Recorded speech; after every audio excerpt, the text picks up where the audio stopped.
1592년 4월 13일 2만 명의 대군이 조선을 향해 출병했습니다. 100여 년간 이어진 전국시대를 통일한 일본이 이번엔 대륙 정복이라는 야욕을 품고 조선을 향해 바다를 건넜습니다. 불과 20일 만에 한양이 함락되었고 조선의 왕은 도성을 버리고 도망쳐야 했습니다. 하지만 이 전쟁은 단순한 침략 전쟁이 아니었어요.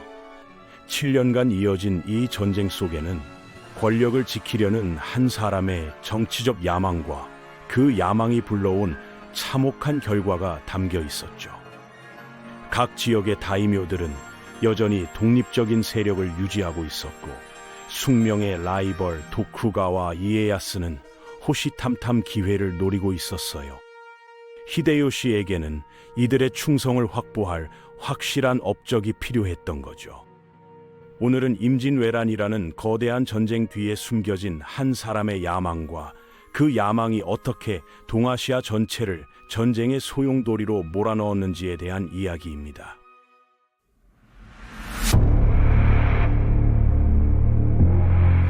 혼란스러웠던 일본의 전국시대가 막을 내리고 있었습니다. 수백 명의 영주들이 서로 일본 열도를 통일하기 위해 치열하게 싸우던 시기였죠. 그중 가장 유력했던 인물은 오다 노부나가였어요. 뛰어난 리더십과 타고난 전략적 재능으로 전국 통일을 눈앞에 두게 됩니다. 하지만 통일을 바로 앞에 두고 자신의 부하였던 아케치 미치히데의 배신으로 허망하게 죽음을 맞이하죠. 이것이 유명한 혼노지의 변입니다.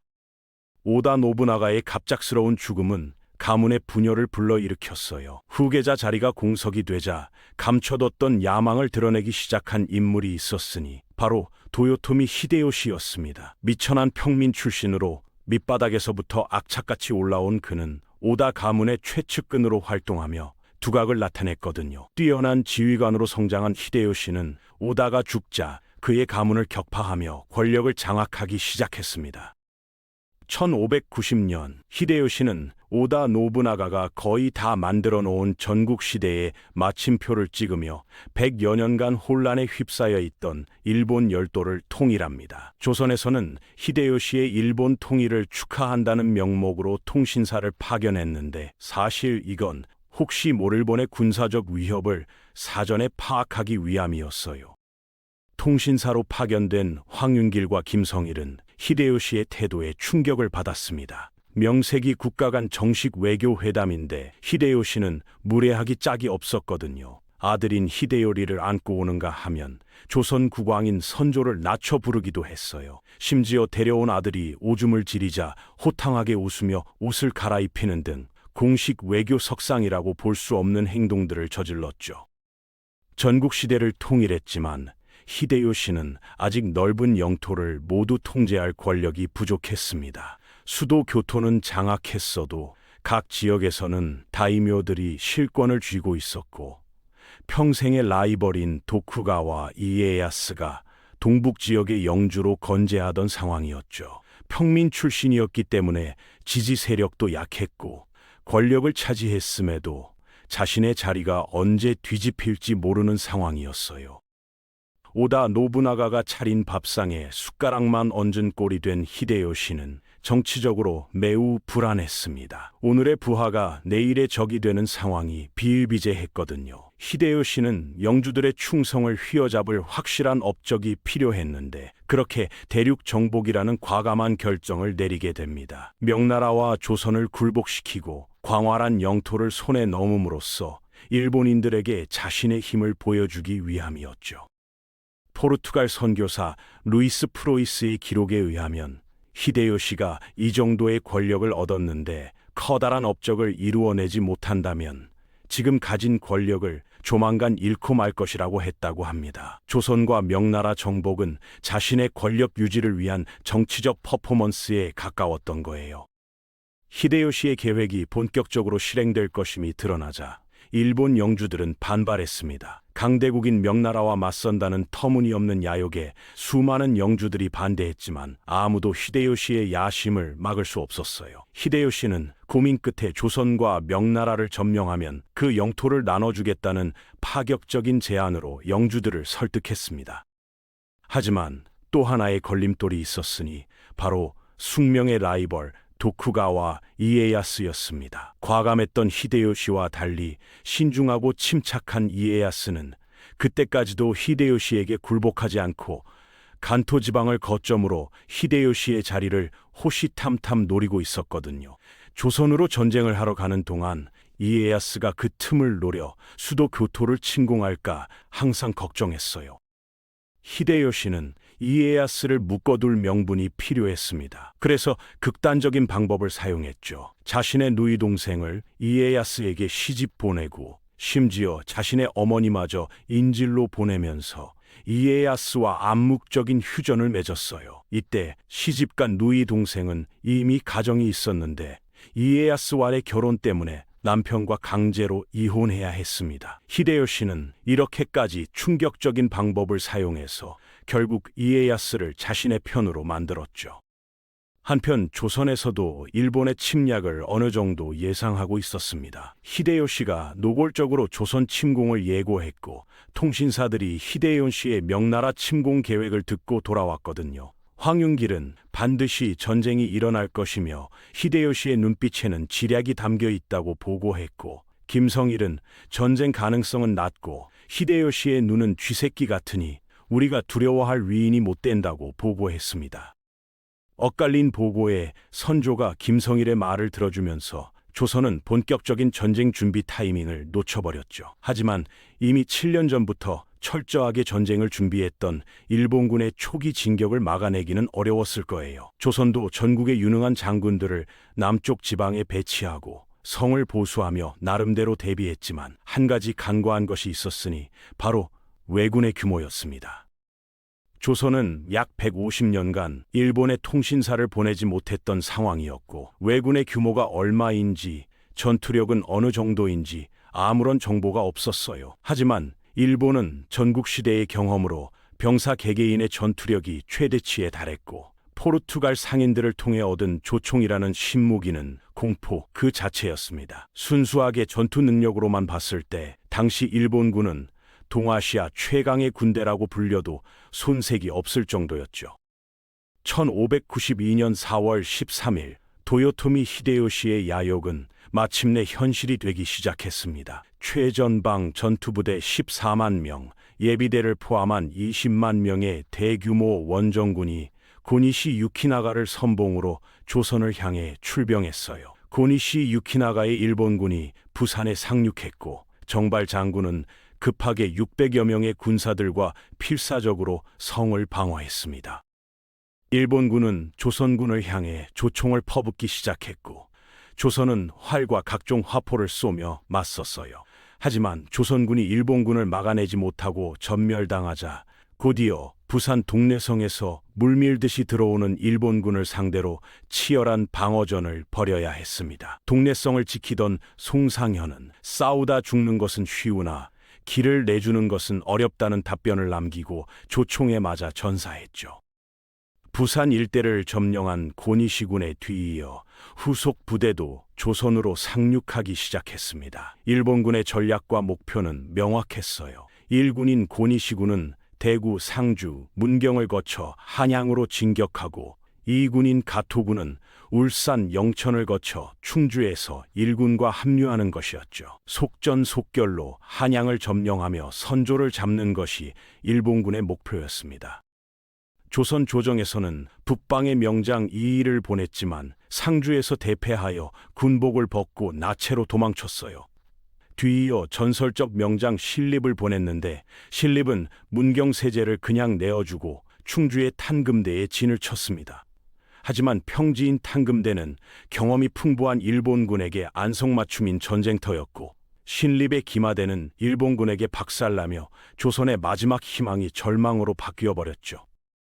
신립이 왜 요새인 문경세제를 내주고 불리한 평지를 선택했냐는 비판이 있지만 한편으로는 고니시군, 가토군, 구로다군이 동시에 양옆으로 북진하고 있었기 때문에 우선 충주에서 고니시군을 방어한 뒤이어 합류하는 두 군대도 한꺼번에 막으려는 계획이었을 거라고 추정되고 있어요.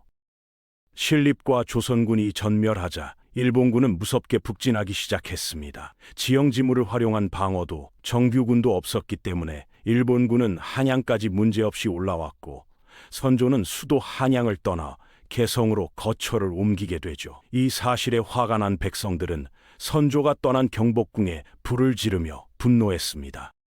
일본군이 한양을 점령한 후 한양에 있던 조선인들에게는 지옥이나 다름없었어요.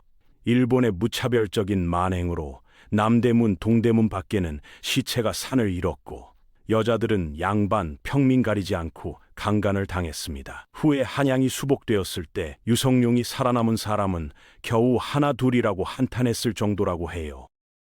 조선은 일본의 침략이 시작된 지 불과 20일도 안 돼서 한양을 뺏기고 일본은 선조를 잡기 위한 추격전이 시작되었죠. 상황이 위급해지자 선조는 급하게라도 광해군을 왕세자로 책봉해 국정 운영을 수행하게 했습니다. 광해군은 전국을 돌아다니며 의병 봉기를 촉구하고 의병을 정식 군대로 인정하면서 훌륭하게 분조의 역할을 수행해냈어요. 평양에 이어 의주까지 피신한 선조는 명나라에 구원 요청을 계속 보냈습니다. 명나라는 조선이 이렇게 빠르게 무너지는 모습을 보고 혹시 일본과 손을 잡고 명나라를 치려는 계략이 아닌지 의심했지만 조선이 무너지면 일본이 조선을 전초기지 삼아 명나라를 침략할 것이라고 판단해 조선 파병을 결정하게 되죠. 한편 선조가 한양을 버리고 북쪽으로 도망가는 시점부터 일본군에게 문제가 꼬이기 시작합니다. 연년간의 전투 방식은 영주를 패퇴시키면 그 영주에 속하는 부와 백성들이 전리품처럼 정복자를 섬기는 것이 관례인데 조선의 선조는 영토를 지키지 않고 도망쳤으며 백성들은 점령을 당했음에도 충성을 바치기는커녕 아예 무기를 들고 대항하는 의병을 일으킨 거죠. 농민과 무사의 구분이 분명했던 당시 일본의 시점에서는 이러한 상황 자체가 멘붕 그 자체였어요. 이러한 상황 속에서 조선의 남해안에서 역사의 길이 남을 인물 이순신 장군의 활약이 시작됩니다. 일본군의 침략이 시작되었을 때 경상우수영 원균은 대규모 왜군 함대가 몰려온다는 소식을 듣자마자 가지고 있던 판옥선 치력을 자침시킨 후 싸우지도 않고 주랭랑을 쳤어요. 전라좌수사였던 이순신 장군은 일본의 상륙 소식을 듣고 판옥선을 이끌고 출격했습니다. 출전하자 이순신은 정신줄을 놓지 말고 산처럼 무겁게 침착하라는 명령을 내린 후 조선 수군을 역익진으로 펼쳤어요. 왜군 함대 26척을 격침시키며 첫 승리를 장식하는데 오포해전은 임진왜란 당시 조선군 최초의 승전이라 더욱 각별한 해전이었죠. 사실 전쟁 발발 1년 전에 전라좌수사로 임명된 이순신은 이미 왜군이 침공해 올 것을 대비하여 부임하자마자 전쟁 대비를 철저하게 진행했습니다. 판옥선, 화포 등 무기를 강화하고 거북선도 이때부터 만들기 시작했으며 실전과 똑같은 수준의 훈련을 꾸준히 실시했다고 해요. 오포에서 승리를 거둔 이순신의 함대는 5월 29일 사천에서 거북선을 최초로 도입하여 당포, 율포에서 일본군을 추가로 격침시켰습니다. 수차례 해전을 치르는 동안 조선 수군의 전사자는 단 11명에 불과할 정도로 이순신은 압도적인 승리를 거뒀죠. 사태의 심각성을 깨달은 도요토미 히데요시는 일본 수군의 명장 와키자카 야스하루를 해안으로 급파했고 조선 수군은 이순신의 전라좌수정 함대, 이역기의 전라우수영 함대, 원균의 경상우수영 함대가 합류하여 총 55척의 함대로 일본 수군의 공격에 대비했어요. 이순신의 계획대로 일본 함대를 한산도 앞바다로 끌어내는 데 성공하자 뒤이어 왜군을 둘러싸 공격하는 하깃진 전법을 펼치기 시작했습니다. 학이 날개를 펴는 모양으로 적의 배들을 향해 포화를 퍼붓는 이 공격으로 일본군 133척의 함대 중 절반 이상이 격파되었으며 수많은 일본군이 실종되거나 익사했죠. 이것이 바로 한산도 대첩입니다. 일본이 불과 2달 만에 한반도 대부분을 점령했지만 이순신이 이끄는 수군과 의병의 활약으로 일본군의 진격은 지연되게 되었습니다. 대패를 경험한 도요토미 히데요시는 일본군에게 아예 바다에서 싸움은 피하도록 해전 금지령을 내렸어요. 이로써 조선은 남해안의 제해권을 완벽하게 가져오며 일본군의 해상 진출을 저지하게 되었습니다. 일본은 남해안을 따라서 전라도로 진격하기 시작했고, 전라도로 들어가는 관문인 이치고개와 진주성 등에서 조선군과 대치하게 되었습니다. 이치 전투에서는 권율 장군이, 진주성 전투에서는 김시민이 일본군을 상대로 대승을 거둠에 따라 일본군의 전라도 진출은 좌절되고 말았죠. 조선군은 전쟁 수행을 위해 반드시 지켜야 할 호남 지역을 지켜내면서 전세 흐름을 바꿔놓았어요.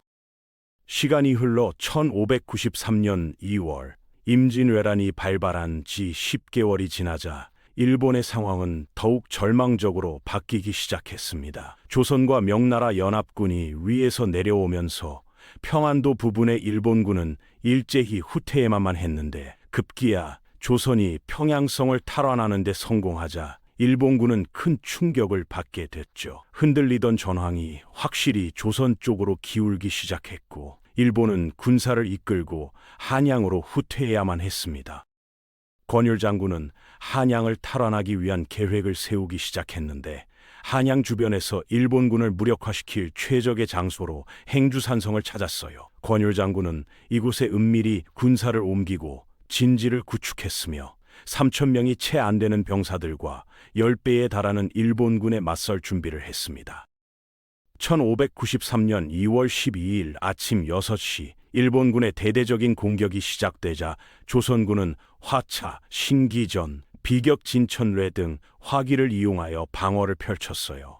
후에는 조선군의 화살이 모두 소모되자 투석으로 맞서 싸웠는데 여기서 민간인들, 특히 부녀자들도 돌을 날라 도왔다는 이야기가 전해지기도 합니다. 조선군의 화살이 떨어지며 위기가 짙어질 때쯤 기적 같은 구원이 도착하는데 충청수사 정거리 배 2척의 화살 수만 발을 싣고 한강을 거슬러 온 거였죠. 하루 동안의 행주산성 전투에서 일본군 총사령관 우키타 히데이에는 조선군의 집중 포격을 받아 사망 직전에 중상을 입게 됩니다. 저녁 6시경에 어둠이 내리자 길게 이어지던 이 전투는 조선의 압승으로 마무리되었어요. 보급 때문에 간신히 버티던 일본군은 행주산성에서의 패배로 전력에 치명타를 입게 되죠. 이 시점에서 일본 측의 고니시와 명나라의 심유경은 휴전을 논의하게 됩니다. 고니시는 전쟁 발발 이전부터 대표적인 전쟁 반대파였으며 일본군의 모든 계획이 무너진 현 상황에서 이미 더 이상의 전쟁 수행은 무의미해졌다고 판단했기 때문에 하루빨리 전쟁을 마무리 짓고 싶어 했거든요. 이때 조선은 사실상 협상에서 배제되었습니다. 침략이 시작되기 전에는 빠르게 한양으로 입성하여 선조를 잡으려고 했던 일본이었지만 이들의 계획은 생각보다 쉽게 풀리지 않았어요. 이순신의 대첩으로 해상 보급에 문제가 생기자 일본군은 오직 육군으로 전라도를 공격할 수밖에 없었습니다. 당시 전라도 지역은 한반도의 몇 안 되는 평야지대이자 최대 곡창지대였고 인구도 제일 많았거든요. 치열했던 전투 양상은 소강 상태에 접어들었고 온갖 변수로 큰 피해를 입은 일본군도 계속 한양에 머무를 수 없었죠. 결국 한양에 버티고 있어봤자 지키기 어려울 거라고 판단한 일본군은 부산으로 군대를 철수시켰습니다. 그리고 지금까지의 모습을 지켜보던 도요토미 히데요시는 그동안의 치욕적인 패배를 복수하기 위해 다시 한번 진주성 함락을 명령했어요. 명나라는 자신의 땅이 안전하다고 생각하여 빨리 이 전쟁에서 떠나고 싶어 했고 명나라와 일본이 휴전을 논의하기 시작하자 조선과 명나라의 추격도 멈췄습니다. 반대로 일본에게는 이러한 상황이 판도를 뒤집을 수 있는 천금 같은 기회였죠. 휴전 논의로 조명연합군의 추격이 멈추자 때를 놓치지 않은 일본은 전역에 퍼져 있던 군사들을 은밀히 긁어모으기 시작했습니다. 조명연합군의 발이 묶여 있는 틈을 타 일본은 10만 명에 달하는 대군과 800척의 선박을 동원해 진주성을 공격하기 위해 출병했어요. 조선은 일본에 혹시라도 기습 공격을 할 수 있다는 가능성은 고려했지만 모든 전력을 진주성에 투입하는 전략적 모험을 하리라고는 미처 판단하지 못하고 있었습니다. 압도적인 규모의 일본군이 물밀듯이 밀려오자 명나라군과 조선군은 매우 당황했어요. 당시 진주 근처에 주둔하고 있던 조선과 명나라 병사는 겨우 1만 명을 웃돌았기 때문에 10배가 넘는 일본군을 상대하기란 계란으로 바위치기였죠. 곽재우 같은 조선의 장수들조차 일본의 10만 대군을 보고 도저히 무리라고 판단하여 진주를 포기하기도 했습니다. 그러나 황진 장군은 의병장 김천일, 진주 목사 서혜원과 함께 진주성에서 일본의 10만 대군에 맞서기로 했는데 안타깝게도 9일간의 전투 끝에 황진을 비롯한 조선의 장수들은 모두 전사했습니다. 진주성은 끝내 일본군에게 함락당하며 일본군은 복수에 성공했죠. 당시 진주성에 있던 모든 조선인들이 참살당했고 일본군은 서혜원과 최경회 등의 목을 베어 도요토미 히데요시 앞에 가져다 바치며 진주성 전투 승전을 선언했습니다. 하지만 압도적인 수에도 불구하고 일본군의 피해도 만만치 않았어요. 2차 진주성 전투 후 일본은 더 이상의 공세를 펼치기 어려워졌습니다. 막대한 손실로 더 이상 전쟁을 하기도 어려워진 일본은 현 시점에서 전쟁을 멈추고 휴전에 돌입해야만 했죠. 1593년 8월부터 약 3년간 임진왜란은 이렇다 할 큰 전투 없이 휴전 상태를 유지했습니다. 그동안 일본은 강압 조건으로 명나라의 황녀를 조공으로 바치고 조선 8도 중 4도를 일본에 양도하며 조선의 왕자와 신하를 인질로 보내라는 무리한 요구를 해왔고 명나라와 조선은 당연히 이 요구를 들어줄 생각이 없었어요.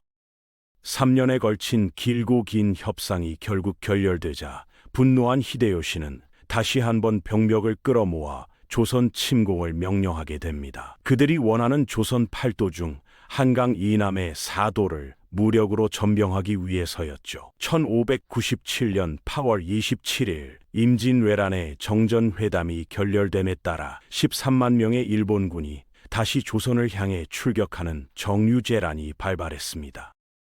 조선 땅에 재차 상륙한 일본군은 저번 전쟁보다 훨씬 더 난폭한 짓을 저지르기 시작했는데 조선의 민간인을 약탈하거나 포로로 잡았으며 심지어는 잔인하게 살해하기까지 했어요. 이때 일본군은 자신이 죽인 백성들의 숫자를 보고하기 위해 코나 귀를 잘라갔고 여기에서 눈 감으면 코 베이는 세상이라는 속담이 생겨났다고 합니다. 한편 정유재란이 일어나기 전부터 이순신 장군은 선조의 미움을 받아 파직되어 압송되어 있었습니다. 전쟁이 소강 상태일 때쯤 가토 기요마사가 이끄는 일본군이 조선에 접근하기 시작하자 조선 조정에서는 이순신에게 일본을 계속해서 공격하라고 명령했어요. 그러던 중 조선 조정에 원균이 보낸 장계가 도착하는데 그 내용은 이순신 때문에 가토를 잡지 못한 것이다. 내가 통제사 했으면 가토를 잡을 수 있었다는 내용이었죠. 이 장계를 읽은 선조 또한 그때가 하늘이 준 기회인데 가토를 왜 안 잡느냐며 이순신을 탓하기 시작했습니다. 당시 선조의 명령 중 몇몇은 불리한 전투임이 뻔히 보였기 때문에 이순신은 선조의 명을 거부하는 경우가 많았는데 그동안 이순신을 안이 꼽게 여기던 선조가 마침 가토 사건을 빌미로 잡은 거였어요. 이에 따라 이순신은 투옥되고 그의 대체자로 원균이 그 빈자리에 오르게 되었습니다. 자신이 싫어하던 이순신이 파직되고 삼도 수군 통제사가 된 원균은 자기도 능력이 있다는 것을 보여주고 싶었습니다. 정유재란이 일어나자 자신감이 넘쳤던 원균은 이순신의 주장과는 반대로 일본군 본진에 뛰어드는 무리수를 던지게 되죠. 결국 원균이 이끄는 조선 수군은 일본 수군의 매복에 걸려들어 칠천령에서 전멸하고 말았는데, 원균이 직접 통제사가 되어 보니 그의 판단이 얼마나 무모한 것인지, 그리고 이순신의 뜻이 맞았음을 깨닫게 된 거예요. 중간에 패배를 직감한 장수 배설은 판옥선 12척을 빼돌려 도망을 갔는데, 만약 이 12척마저 잃게 되었다면 조선 수군은 말 그대로 초기화가 될 정도로 처참한 패배였습니다. 임진왜란 기간 동안 조선 수군의 유일한 패전이라 할 수 있는 이 한 번의 패배로 조선 수군은 괴멸하기에 이르렀죠. 남해안의 제해권을 장악한 일본 수군은 섬진강을 거슬러 올라가기 시작했고, 남원과 전주를 거쳐 한양으로 파죽지세로 진출하기 시작했습니다. 이 과정에서 일본군의 무자비한 양민 학살은 계속되었고, 전쟁 초기 농민으로 구성된 의병들에게 호되게 당한 일본군은 도요토미 히데요시의 명 아래 조선인들을 무참히 살육했어요. 이 시기 선조가 파직한 이순신 장군이 다시 삼도수군 통제사에 임명되고, 이순신 장군은 칠천량 해전 때 배설이 빼돌린 12척의 판옥선으로 망가진 채 보급을 위해 북상하는 일본군 함대를 막아야 하는 막중한 임무를 맡게 되죠. 조정에서는 12척의 배로는 무리이니 육군과 합쳐서 전투하는 게 어떻겠냐고 건의했고, 이때 신에게는 아직 12척의 배가 남아 있습니다 라는 유명한 대사가 등장합니다.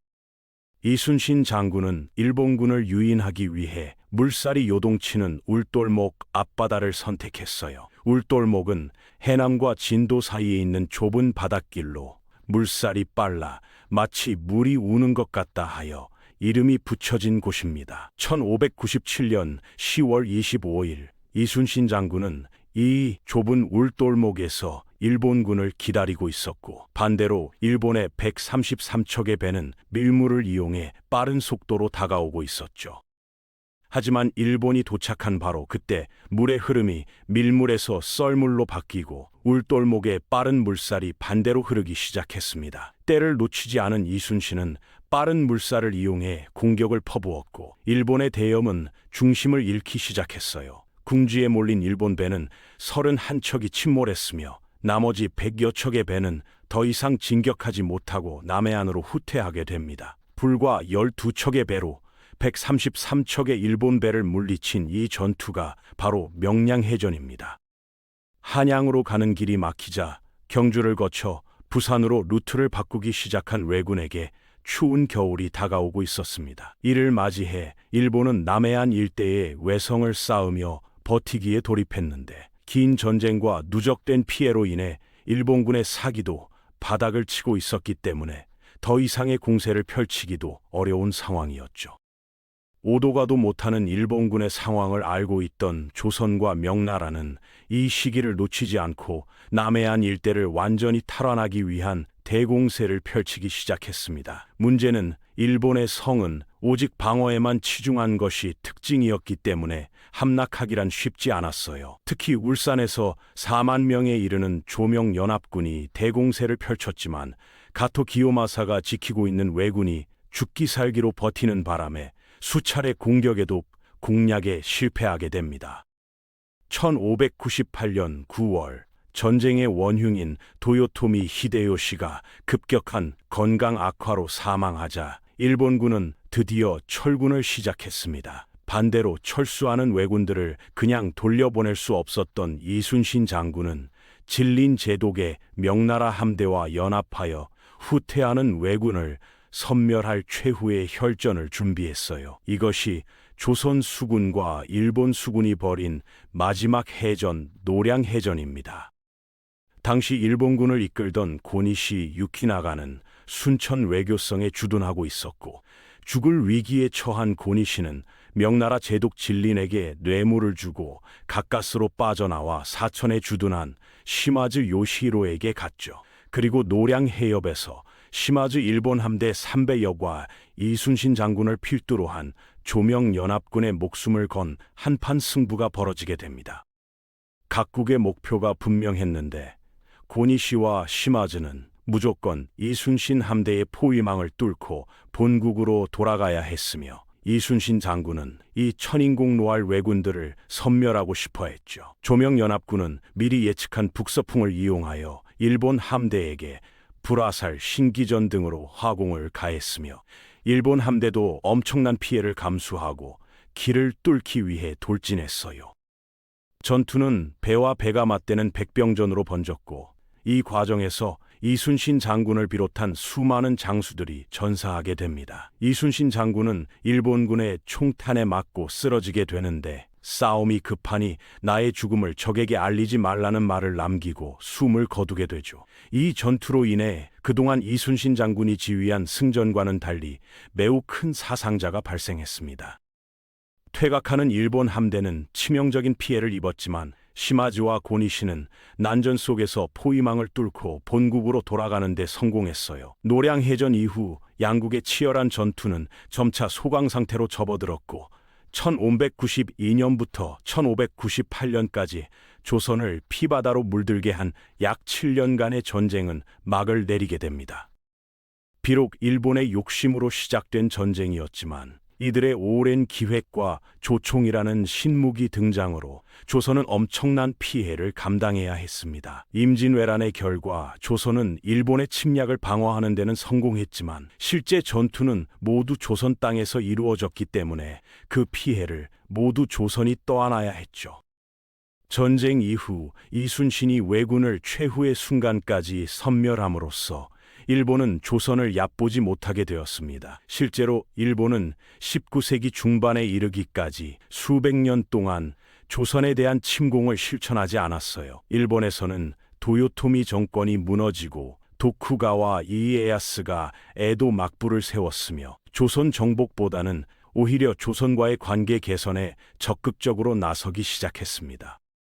개인적으로 이 이야기를 보면서 한 사람의 권력욕이 얼마나 많은 사람들의 삶을 파괴할 수 있는지 생각하게 되네요. 도요토미 히데요시는 자신의 권력을 유지하기 위해 전쟁을 일으켰지만 결국 그가 원하던 대륙 정복도 실패했고 그가 세운 정권도 그의 사후 곧바로 무너져 버렸거든요. 반대로 조선은 엄청난 피해를 입었지만 이순신과 같은 영웅들의 활약으로 나라를 지켜냈죠. 역사는 권력을 위한 야망보다는 나라와 백성을 지키려는 헌신이 더 오래 기억된다는 걸 보여주는 것 같아요. 오늘은 임진왜란 뒤에 숨겨진 도요토미 히데요시의 야망과 그 결과에 대한 이야기였습니다.